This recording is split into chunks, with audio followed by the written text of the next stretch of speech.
First on report. സംസ്ഥാനത്ത് cinema നയം യാഥാർത്ഥ്യമാവുന്നു. വിശദമായ ചർച്ചകൾക്ക് ശേഷം രൂപീകരിച്ച സിനിമാ നയത്തിന് മന്ത്രിസഭ അംഗീകാരം നൽകി. ഇതോടെ സിനിമാ നയം നടപ്പിലാക്കുന്ന രാജ്യത്തെ ആദ്യ സംസ്ഥാനമായി കേരളം മാറി.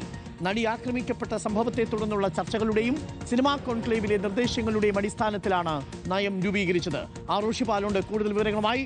ആറോഷിപാൽ, അങ്ങനെ സംസ്ഥാനത്തിന് പുതിയ സിനിമാ നയം അത് നേരത്തെ സർക്കാർ പറഞ്ഞിരുന്നതാണ് ഹേമ കമ്മിറ്റി റിപ്പോർട്ടിന് വിശേഷം. ഇപ്പോൾ ആ കോൺക്ലേവിലെ നിർദ്ദേശങ്ങൾ സമാഹരിച്ചാണോ സിനിമാ നയം യാഥാർത്ഥ്യമാക്കുന്നത്? അതിലെന്തെങ്കിലും വിവരങ്ങൾ നമുക്ക് കിട്ടിയിട്ടുണ്ടോ റോഷി? അരുൺകുമാർ, തിരുവനന്തപുരത്ത് നടന്ന കോൺക്ലേവിൽ അവതരിപ്പിച്ച കരട് സിനിമാ നയം, അതിൽ 2 ദിവസം നടന്ന കോൺക്ലേവിൽ പല പ്രധാനപ്പെട്ട നിർദ്ദേശങ്ങളും ഉയർന്നിരുന്നു.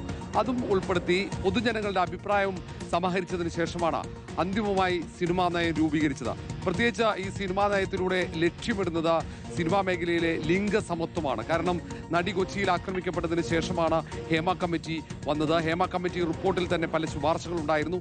അതിൻ്റെ അടിസ്ഥാനത്തിലാണ് സംസ്ഥാനത്ത് സുരക്ഷിതമായി ജോലി ചെയ്യാൻ പറ്റുന്ന രീതിയിൽ നിലവിലെ തൊഴിൽ നിയമങ്ങൾ സിനിമാ മേഖലയിൽ ബാധകമാക്കാൻ കഴിയില്ല എന്ന വിലയിരുത്തലിൻ്റെ അടിസ്ഥാനത്തിൽ സിനിമയ്ക്ക് വേണ്ടി മാത്രം രാജ്യത്തെ ആദ്യത്തെ സിനിമാ നയം രൂപപ്പെടുന്നത്. അത് വളരെ വിശദമായ ചർച്ചകൾക്കും പഠനങ്ങൾക്കും ഒടുവിൽ തയ്യാറാക്കിയതാണ്.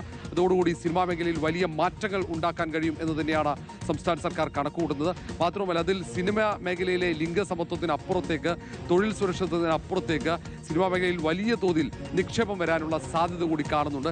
വിദേശത്തടക്കം സിനിമ നിർമ്മിക്കാൻ വേണ്ടി കേരളത്തിലേക്ക് എത്താൻ എളുപ്പത്തിൽ അതിൻ്റെ അനുമതി വാങ്ങിക്കുന്നതിന് ഏകജാലക സംവിധാനം ഉൾപ്പെടെ അങ്ങനെ ഒട്ടേറെ കാര്യങ്ങൾ അതിൽ ഉൾപ്പെടുത്തിയിട്ടുണ്ട്. അതിൽ ഏറ്റവും പ്രധാനമാകുന്നതും ശ്രദ്ധേയമാകുന്നതും ലിംഗസമത്വവും സ്ത്രീകൾക്കടക്കം സുരക്ഷിതമായി സിനിമാ മേഖലയിൽ ജോലി ചെയ്യാൻ കഴിയും എന്നത് തന്നെയാണ്. അരുൺകുമാർ, റോഷിപാലാണ് വിവരങ്ങൾ നൽകിയത്. സംസ്ഥാനത്ത് അങ്ങനെ ഒരു സിനിമാ നയം ഉണ്ടാവുന്നു, ഇതാദ്യമായി.